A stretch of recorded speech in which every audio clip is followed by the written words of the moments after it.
Welcome to Kenton's videos. Enjoy the video. You start by connecting the USB stick directly and keeping the computer awake. This avoids intermittent disconnects. Open Disk Management or run diskpart to list volumes and see whether the device shows with a letter, as raw, or as unallocated. Once you identify it, make sure to note the disk number and current state. You'll need that for safe commands. If the device is absent, try a different port or cable before proceeding, because attempting repairs on the wrong target risks data loss.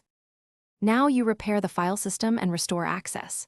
If disk management shows the volume without a letter, assign one. That often makes it visible instantly. If it's NTFS or FAT, run chkdsk/f on the drive to fix metadata errors. This repairs file tables so files reappear.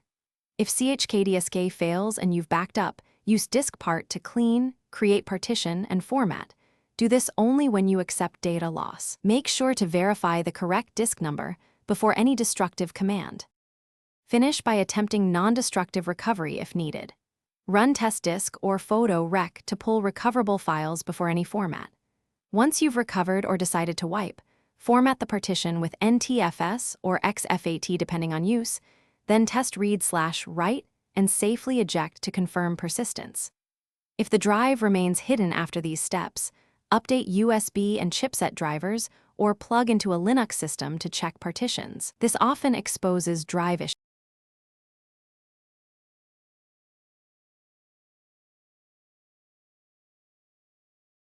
Thanks for watching. Consider subscribing if we helped you.